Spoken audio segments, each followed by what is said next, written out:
अस्सलाम वालेकुम दोस्तों।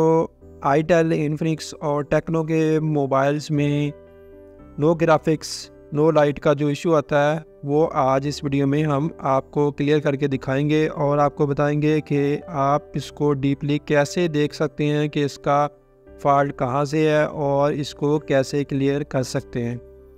तो ये बोर्ड जो है वो वाइब्रेट किया है, इसने ऑन किया तो ये वाइब्रेट हो रहा है, मगर सेट पे ना तो लाइट आ रही है ना ही डिस्प्ले आ रहा है।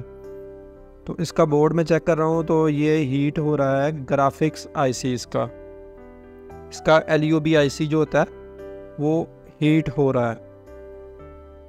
तो दोस्तों इसका ग्राफिक्स आईसी हीट हो रहा है तो इसकी वजह से लाइट का क्या प्रॉब्लम है कि लाइट क्यों नहीं आ रही। लाइट का तो इसके साथ कनेक्शन नहीं होता, तो इसकी लाइट का कनेक्शन इसके साथ है या नहीं है, तो वो ये मैं आपको वीडियो के लास्ट में बताऊंगा कि इसकी लाइट क्यों नहीं आ रही, जबकि फॉल्ट जो है अभी ग्राफिक्स का है। इसके मैंने बोर्ड को आपको दिखा रहा हूँ, ये देखें इसके बोर्ड की कंडीशन ज़रा चेक करें, कितनी रफ़ कंडीशन है इस बोर्ड की, मगर ये फिर भी इंशाल्लाह आपको हम रिपेयर करके दिखाएंगे कि इसका ग्राफिक्स भी इंशाल्लाह ओके होगा और लाइट भी ओके हो जाएगी। मीटर को हम बी पोर्ट पे सेट करके इसको हम इसकी शॉर्टेज चेक करने की कोशिश करते हैं कि इसके कौन से पॉइंट्स जो हैं वो शॉर्ट है जिसकी वजह से ये फॉल्ट आ रहा है। ये इसकी कॉइल चेक करेंगे, उसके बाद इसके साथ जितने भी कैपेसिटर लगे हैं उनको चेक करेंगे कि इनमें से कोई शॉर्ट तो नहीं है।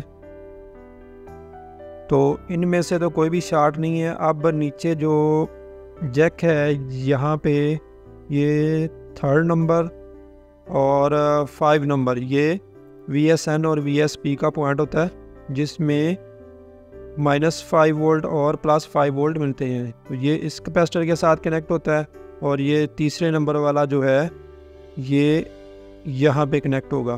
तो ये लाइनें LUB IC के साथ कनेक्ट हैं मगर शॉर्ट बिल्कुल नहीं है, तो इसका मतलब है कि इन लाइंस में कोई मसला नहीं है। तो अब हमने इसकी नेक्स्ट जो शॉर्टेज है वो कहाँ पे चेक करनी है वो भी आपको बताते हैं। दोस्तों अगर आप अपना सॉल्यूशन यूट्यूब चैनल पे नए हैं तो इसको सब्सक्राइब कर लें और बेल आइकन को क्लिक कर दें ताकि हर नई आने वाली वीडियो आपको टाइम से मिलती रहे और इंफॉर्मेटिव वीडियोस आपको मिलती रहें। अगर आपको वीडियो अच्छी लगे तो इसको ज़रूर लाइक करें और इसमें से आपको अच्छी इन्फॉर्मेशन मिले तो दोस्तों को भी शेयर करें। अब हम इसकी मज़ीद शॉर्टेज चेक करते हैं कि इसका क्या फॉल्ट है।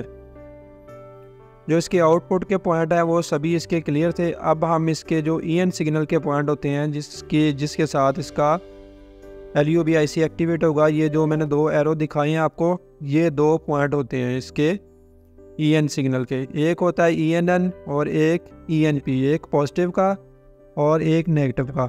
तो ये देखें एक पॉइंट जो है वो शॉर्ट दे रहा है, दूसरे की जो GR रीडिंग है वो बिल्कुल क्लियर है। तो इसका मतलब है कि इसका जो पीछे CPU से जो लाइंस आ रही हैं 2 जिन्होंने LUB IC को एक्टिवेट करना है, तो उनमें से एक लाइन जो है वो शॉर्ट है। इनमें से जो पॉजिटिव की लाइन है वो इसकी शॉर्ट आ रही है, जबकि जो नेगेटिव सप्लाई की एक्टिवेशन लाइन है वो इसकी क्लियर है। ये वाली लाइन जो है इसकी क्लियर है, शॉर्ट है। तो इसको हम क्या करेंगे, इसको इसी पॉइंट के साथ से जो लाइन ऊपर जा रही है यहाँ से हमने इसको कटर की मदद से इसकी लाइन जो है वो मुनक़ता कर दी है CPU से। अब इसका जो कनेक्शन है वो CPU के साथ नहीं है, अब ये सिर्फ LUB IC के साथ ही कनेक्ट है। तो इसके साथ एक मसला तो होगा कि इसकी पॉजिटिव जो सप्लाई है वो नहीं बनेगी। अब हमने दोबारा इसको ऑन किया तो ये हमारा डिस्प्ले फिर भी नहीं दे रहा। ये क्यों नहीं दे रहा? ये इसलिए नहीं दे रहा कि इसका एक लाइन हमने डिसकंटिन्यू कर दी है। तो अब हम इसके वोल्टेज चेक करते हैं कि वोल्टेज यहाँ पे कौन कौन से आ रहे हैं। जो EN सिग्नल का जो नेगेटिव पॉइंट है वहाँ पे आ रही है वोल्टेज, ये देखें 1.8 जो नेगेटिव पॉइंट है, ये वाला जो एरो आपको ऊपर नज़र आ रहा है, ये वाली लाइन इसकी क्लियर है। तो यहाँ पे CPU की तरफ से 1.8 वोल्ट आ रहे हैं, जबकि दूसरी लाइन पे नहीं आ रहे। तो वो तो हमने डिसकंटिन्यू कर दिया, तो वहाँ पे तो अब आएंगे ही नहीं। उसका हम सलूशन नेक्स्ट करेंगे। तो और इसके अलावा जो नेगेटिव वोल्टेज है, ये देखें -5 वोल्ट आ रहे हैं। यहाँ पे इस कैपेसिटर पे पॉजिटिव 5 वोल्ट भी आने चाहिए, वो नहीं आ रहे, तो उसको हम भी क्लियर करेंगे। ये देखें, ये नेगेटिव वोल्टेज आ रहे हैं और यहाँ पे पॉजिटिव वोल्टेज आने चाहिए इस कैपेसिटर पे। यहाँ पे पॉजिटिव वोल्टेज हमें नहीं मिल रहे। वो इसलिए नहीं मिल रहे क्योंकि हमने इसकी पॉजिटिव लाइन जो है वो काट दी है। तो अब उसको क्लियर करने के लिए हमें दूसरे पॉइंट पे 1.8 वोल्टेज की ज़रूरत है, जो इसको एनेबल करेगा इस पॉइंट पे। तो अब हमने क्या करना है, बोर्ड में से कहीं से भी 1.8 की सप्लाई हम लेके यहाँ पे लगा सकते हैं, या हम डिवाइडर सर्किट बना के भी यहाँ पे 1.8 वोल्टेज दे सकते हैं। तो हमें किसी भी जगह पे और सर्च करने की ज़रूरत नहीं, क्योंकि हमें इसके साथ ही जो इसका नेगेटिव एक्टिवेशन की एनेबल की सप्लाई है वो 1.8 इसके साथ ही आ रही है। ये देखें, ये दोनों जो पॉइंट हैं, इन दोनों पे 1.8 आनी चाहिए। तो एक लाइन हमने जो शार्ट थी सीपीयू की तरफ से, तो उसको हमने काट दिया। तो अब इसकी सप्लाई जो है वो ENN से ही हम लेके ENP पे लगा देंगे। मतलब कि इन दोनों पॉइंट्स को जो आपको एरो दिखाए हैं, इन दोनों को आपस में हम ज्वाइंट कर देंगे। तो दूसरे पॉइंट से जो 1.8 की सप्लाई है वो भी इस पॉइंट पे आ जाएगी। तो हमारे जो पॉजिटिव 5 से 6 वोल्ट जो बनने थे वो भी अब इसके इंशाल्लाह क्लियर हो जाएंगे, उसकी भी एक्टिवेशन हो जाएगी। तो ये देखें, ये हमने इसका जंपर लगा दिया है। तो अब हम इसको दोबारा से चेक करेंगे कि हमारा जो ग्राफिक्स आता है और उसके साथ लाइट भी आती है या कि नहीं आती।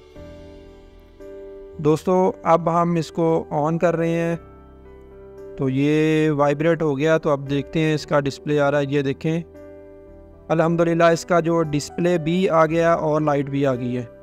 तो वीडियो के शुरू में मैंने आपको बताया था कि इसकी लाइट का क्या कनेक्शन है इसके साथ। लाइट का इसके साथ कनेक्शन इसलिए है क्योंकि जो इसका LCD का जैक है, वहाँ पे इसकी जो लाइट के EN सिग्नल होते हैं वो यहाँ LCD से ही मिलने होते हैं, जिसकी वजह से हमारी जो लाइट है वो भी ऑन नहीं होती ग्राफिक्स IC की वजह से। ये देखें, -5 वोल्ट, मैं माइनस भी आपको दिखा देता हूँ साथ में। माइनस तो पहले से ही आ रहे थे, तो ये देखें 5 वोल्ट आ रहे हैं और यहाँ पे नहीं आ रहे थे पहले। अब ये हमारे दूसरे वोल्टेज भी आ चुके हैं, जिसकी वजह से हमारा फॉल्ट जो है वो क्लियर हो गया है। दोस्तों, ये जितने भी इन्फिनिक्स, टेक्नो, आइटल के मोबाइल हैं, सब का ये सेम ही फॉल्ट होता है और सेम ही इनके IC की वर्किंग होती है। तो वीडियो अच्छी लगे तो उसको लाइक करें, दोस्तों को शेयर करें।